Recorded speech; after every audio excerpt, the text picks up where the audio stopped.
Сәлем достар. Мына нумерологический расчеттардың ішінде тағы да бір ошибка прошлого воплощения деген бізде показатель бар, иә. Ол өткен адам енді бұрынғы өткен өмірінде жасаған қателігі.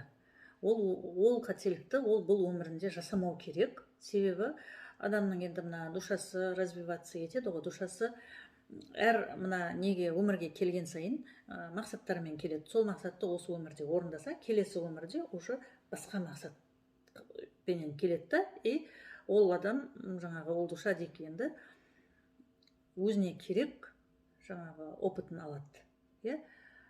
Сондықтан да бір нәрсені орындай алмай қайта жаңағы бірнеше өмірге сүйреп жүргенше, одан да осы өмірде тоқтатып, бәрін келесі өмірде басқа таза мақсатпенен жүрген дұрыс деп ойлаймын. Өйткені мысалы болады бір адамдарда мынандай ең жеңілін айтайық, иә. Ең жеңілі мысалы мына адамның құқығына кіру болады. Мысалы мен өткен өмірімде біреудің құқығына кіріп, адамдарды подавлять етіп, мысалы үшін балдарыма аттап басқызбай, мынаны істеуің керексің, сен мынаны істеуің керексің, үйде жүріп тоже бәрі мен айтқанымдай болып, өзім істеймін, қозғама, сен істей алмайсың, мынаны мен істеймін, я болмаса оны былай істеу керек, бәрі менен разрешение сұрау керек сияқты. Немесе мен бастық болсам бір жерде, тоже жаңағы менің жұмысшыларым, қоласты подчиненныйларым, иә, соларды өсірмей мен басып отырсам, иә, сол басым жасаған, қысым жасаған адам, мысалы үшін осы өмірге келген кезде оған Құдай уже сондай ситуацияларды береді, уже бұған сондай басқа адамдар қысым жасайды, иә. Құдай тексереді, міне мына өміріңде, ана өміріңде сен мынандай жасадың, енді басқа адамдар арқылы саған көрсетеді, олай қысым жасаған қалай екен деп. Сосын еще ол адам жаңағы өзі развитие жасау үшін талантын ашайын десе, бірдеңені жасайын десе, мысалы үшін даже мектептің кезінде де кішкентай жасынан бастап уже біліне бастайды, ішіндегі білетін нәрсесін айта алмайды, айтуға ұялып тұрады. Мен мынаны білетін едім, жаңа айтқанда болатын еді, иә деп отырады. Шығуға қорқып тұрады уже. Ол бастан сондай уже сезіліп тұрады. Өйткені ол өткен өмірінде соны жасағандықтан, осы өмірде Құдай оған сондайды көрсетеді.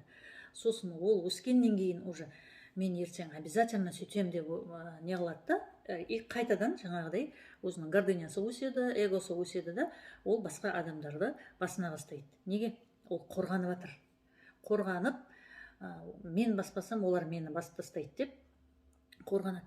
А на самом деле ол оны жасамау керек. Өйткені ол өткен өмірінде жасап кетті ғой сол қателікті. Мына өмірде тағы жасаса, онда бұған кармический болезньдер қосылып кетеді. Кармический болезнь қосылған кезде уже өмір ары қарата қиын болады.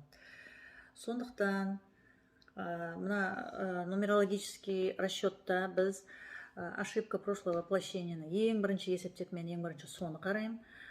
Сосын жаңағы число жизненного путиді бірінші қараймын. Өйткені число жизненного пути адамның өмірлік жолының саны, ол адамда қандай талант бар, соны шығаруға көмектеседі. Ошибка прошлого воплощения, өткен өмірдегі жасаған қателік, осы өмірде қандай қателікті жасамау керектігін көрсетеді. Осы екі показатель өте маңызды. Сондықтан мына нумерологияны өте бір жаңағы тек қана сан, бір жаңа ақшаның кодын ғана есептейтін нәрсе деп қарамаңыздар, өте жеңіл қарамаңыздар. Неге десеңіздер, өздеріңіздің балдарыңызға да жандарыңыз ашса, сол балдардың да сондай показательдерін біліп, талантын ашып, қандай қателік жасамау керектігін білсеңіздер, ол өте бір көмек деп ойлаймын. Өйткені қазір енді психологтарда неше түрлі сабақтарда өтіп жатады ғой. Мынау детская травма деп айтып жатады. Мына бала кезінен мынаны бүйткен, сөйткен, сондықтан да мынандай болған дейді. А ол бірақ ол балаға сол опыт керек болған. Иә, ол баланың душасына сол именно сондай нәрседен өту керек болған. Өйткені ол одан өтпесе, ертең мына ересек өмірінде оған қиын болады. Ол уже өзіне серт беретін болады. Мен бүйтсем, мен ешқашанда анандай нәрсе жасамаймын, мен мынандай істеймін деп. И сол жаңағы ошибка прошлого воплощениясының өзінің өткен өмірде жасаған қателігінің жолына түсіп кетуі мүмкін. Міне сол үшін де ең біріншіден балдардың талантын жаңағы душасының өткен өмірдегі жасаған қателігін өте білген, өте жаңағы білген өте дұрыс деп ойлаймын.